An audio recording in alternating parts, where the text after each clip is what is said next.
drip irrigation.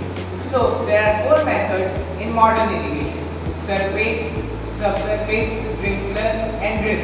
Drip irrigation is the most efficient water and nutrition delivery system for growing crops. It delivers water and nutrition directly to the root zone of plants where it is needed the most.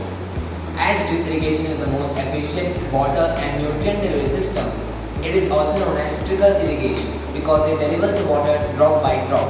Unlike those of the traditional flood or sprinkler irrigation, it delivers the water in a precise amount. There are four components of drip irrigation. First, the emitters. The storage tank here makes the work as emitters. It delivers the water to the plants.